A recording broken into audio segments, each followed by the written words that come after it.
Bonjour à tous. D'abord, merci à l'Académie royale de m'avoir invité, de permettre ainsi, je dirais, à la voix des entreprises, non pas les entreprises en tant que telles, mais on va dire les entreprises qui, finalement, au quotidien, sont les acteurs du développement durable et les acteurs des actions en faveur de l'environnement. Alors, je sais, les entreprises sont traditionnellement très mal aimées. Toutes les études démontrent que quand on demande aux citoyens à qui ils feraient confiance pour agir contre l'environnement, on voit les entreprises tout en bas de l'échelle, juste avant les gouvernements d'ailleurs. Donc c'est la crise de confiance générale. Et le paradoxe veut que, j'ai rien contre les PME ont beaucoup plus la cote et les gens font spontanément beaucoup plus confiance aux PME, alors même que les moyens font que finalement, quand on fait la somme de tout ce que font les grandes entreprises, on a des choses qui sont finalement assez remarquables. Alors je ne veux pas faire ici preuve d'un optimisme béat, mais globalement, tout n'est pas acheté.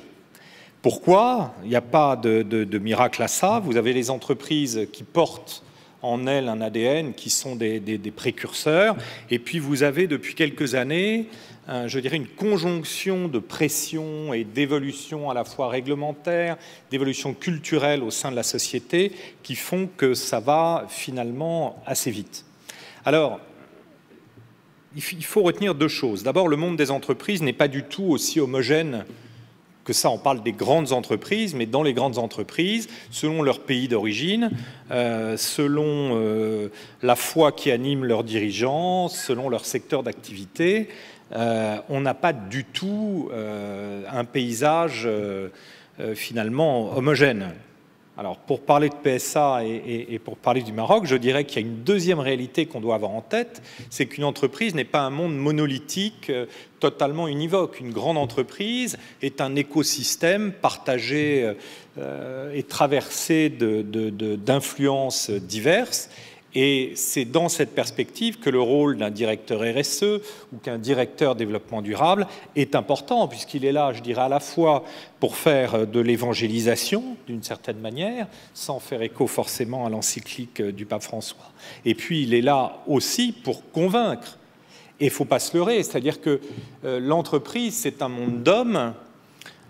Partout où il y a de l'homme, il y a de l'hommerie, avec tout ce qui est perfectible, et que le gros déficit de culture environnementale, de culture sur le DD, qu'on trouve chez les citoyens en général, chez les consommateurs en particulier, eh bien on le retrouve dans une population de cadres lambda, dans une entreprise qui, comme la nôtre, compte à peu près 150 000 personnes à travers le monde. Bah forcément, vous n'avez pas 150 000 personnes qui sont convaincues qu'ils doivent agir dans l'intérêt général. Et on retrouve au sein d'un groupe toujours ce partage entre la dictature de la rentabilité à court terme, d'assurer la pérennité financière de l'entreprise, et puis la volonté aussi de s'inscrire, ma foi, dans une trajectoire réputationnelle, dans une trajectoire d'image, il faut le dire, qui s'inscrit sur le long terme et qui est porteuse de valeurs qui ne sont pas les mêmes. Alors pour parler de notre implantation à Kénitra, qui est pour la fin 2019, qui est assez exemplaire. D'abord, elle s'inscrit dans une politique d'entreprise en général qui porte un certain nombre d'engagements pour le développement durable, et je vous renvoie là-dessus à la publication du rapport RSE de PSA qui marque ces engagements. Le premier engagement auquel fait référence cette implantation, c'est de produire au plus près de nos marchés. C'est-à-dire que contrairement à certains, nous ne nous installons pas au Maroc pour trouver une main-d'œuvre pas chère ou les conditions d'exploitation pas chères. Nous nous installons au Maroc parce que nous considérons que les marchés de la région, Maroc et au-delà, marchés africains, sont prometteurs et que nous avons tout intérêt, pour des raisons logistiques, y compris pour des raisons d'empreinte carbone, à nous installer sur place, de la même manière que nous nous étions installés en Chine exclusivement pour produire des véhicules pour le marché chinois. Alors, sur la question de la diversité culturelle, bien évidemment, nous avons toujours cherché un équilibre entre la volonté d'appliquer, je dirais, c'est un petit peu l'universalisme de la Révolution de 1789. Nous sommes porteurs d'un certain nombre de principes que nous estimons bons en matière de gestion des ressources humaines, en matière de respect des droits de l'homme, en matière de soucis de l'accompagnement, de la formation et de l'expression de nos collaborateurs. Et nous avons un accord-cadre mondial que nous avons signé il y a déjà près de 10 ans. Nous avons été précurseurs, nous étions les premiers après EDF à en signer un, qui s'applique partout où nous sommes présents. Mais en même temps, bien évidemment, nous tenons compte partout où c'est possible de la diversité culturelle et nous privilégions, mais de manière extraordinairement forte, l'emploi local. Nous avons extraordinairement peu de cadres expatriés. Ils viennent pour construire l'usine parfois ou pour contribuer à la construction de l'usine, mais ils ne restent pas. On souhaite partout où c'est possible faire monter des élites qui assurent, je dirais, la vie de l'entreprise sur les marchés où nous sommes installés. Alors simplement, moi, ce que je veux dire, c'est qu'on assiste, ça a été assez bien soulevé ce matin par les différents juristes qui se sont exprimés, donc je ne vais surtout pas me répéter, mais ce qui est sûr, c'est qu'aujourd'hui, on a une convergence de la pression sur les entreprises pour qu'elles s'inscrivent dans une trajectoire vertueuse, aussi bien sociétale, c'est-à-dire en matière d'engagement vis-à-vis de la société qui les héberge, qu'en matière d'environnement.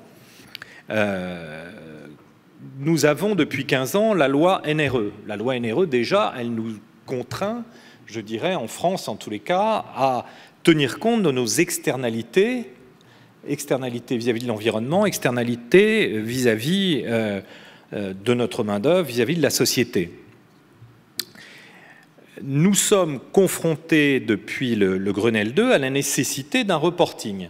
Un reporting pour nous exprimer par rapport aux 42 principes qu'on retrouve, qui sont les principes de la norme ISO 26000 et qu'on a retrouvé dans la rédaction de la loi Grenelle II qui nous oblige à nous expliquer sur tout ce que l'on fait. Et si par hasard on n'a rien à dire sur le sujet, il faut dire pourquoi on n'a rien à dire. Et ce qui est assez nouveau, c'est qu'avec la montée en puissance des agences de notation extra-financière, si vous n'avez pas besoin d'argent, ça c'est clair, vous êtes libre et vous êtes réduit à attendre que votre dirigeant ait envie de faire le bien. C'était le cas de Robert Bosch, par exemple, qui n'était pas une société cotée, mais dont le patron a souhaité léguer sa société, à l'époque, dans les années 40, à une fondation pour faire le bien autour de lui. Par contre, si vous avez besoin d'argent, que ce soit des prêts d'une banque ou que ce soit des fonds auprès d'actionnaires, comme le disait un de mes homologues, eh bien, vous êtes obligé de vous mettre tout nu. C'est-à-dire que vous êtes tenu à une certaine forme de transparence par rapport à des investisseurs qui, quand ce ne sont pas des fonds spéculatifs, sont des gens qui aiment bien ne pas prendre de risques sur le long terme. Et par définition, vous devez leur garantir que vous ne leur faites pas prendre de risques réputationnels ou de risques de perte, parce que ça peut aller très vite. On pense à cette entreprise japonaise qui est responsable de Fukushima pour avoir accumulé un certain nombre de négligences. Et je ne veux pas citer non plus une compagnie pétrolière anglaise qui, avec l'affaire Deepwater, a fortement compromis la valeur de l'entreprise sur le long terme et sa réputation.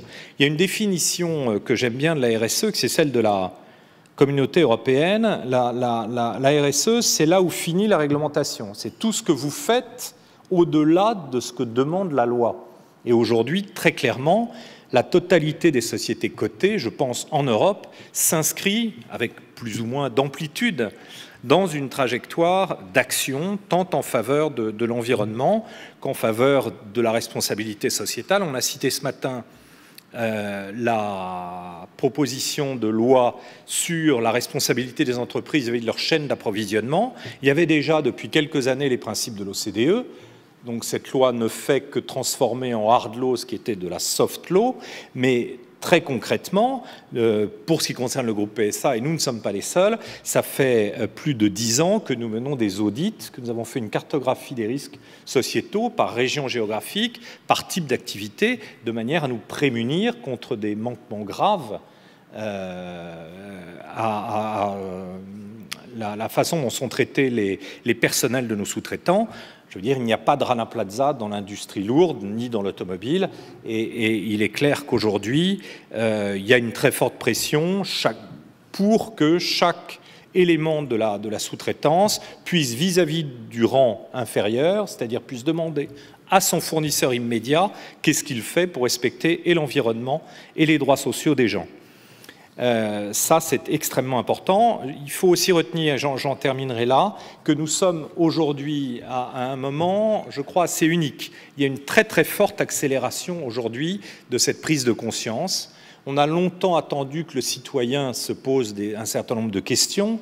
Alors aujourd'hui, en 3 ans, par exemple, moins de 3 ans, le diesel a perdu 20 points de part de marché dans les ventes en France, qui les situe en dessous de la moyenne européenne. Alors c'est dommage parce que le consommateur agit comme ça, alors même que le diesel a ramé depuis plusieurs années pour devenir au moins aussi vertueux que l'essence. Mais enfin, ça démontre simplement qu'il y a des prises de conscience qui peuvent aller extrêmement vite. Vous avez l'initiative du G20 qui est arrivée très vite, dans lequel on retrouve Bloomberg, qui est le leader mondial de l'information financière, mais aussi le fonds d'investissement américain qui est le premier au monde, qui est le fonds d'investissement BlackRock. C'est une initiative du G20 qui a été confiée à un certain nombre d'entreprises, dont Bloomberg, mais auxquelles participent des sociétés d'assurance, notamment AXA qui est très engagée, c'est d'obliger les entreprises à transmettre à tous leurs financeurs tous les risques liés au climat qu'elles portent en elles, soit des risques d'être facteurs de changement climatique, soit des risques que ferait peser le changement climatique sur leur propre activité. Ça, c'est aussi quelque chose qui va, je pense, énormément bouger. On commence à transcrire partout en Europe la directive Barnier qui consiste à généraliser pour toutes les entreprises cotées d'Europe une information sur ce qu'elles font en matière d'environnement. Je veux dire, globalement, les choses qui se passent aujourd'hui sont fortes. La loi de transition énergétique en France contraint les établissements financiers à publier l'empreinte carbone de leurs investissements et de leurs prêts. C'est forcément des choses qui sont extraordinairement structurantes. Pour la première fois, les banques vont être amenées à demander des comptes aux entreprises. Un certain nombre de banques ont sorti le carbone de leur portefeuille. Donc les choses vont vite, on est à un moment clé et je pense que les entreprises vont sincèrement, rapidement, faire beaucoup de choses et s'engager encore plus qu'elles ne le faisaient jusque-là. Merci beaucoup. Donc, merci à Patrice-Henri Duchesne. La parole est maintenant à vous.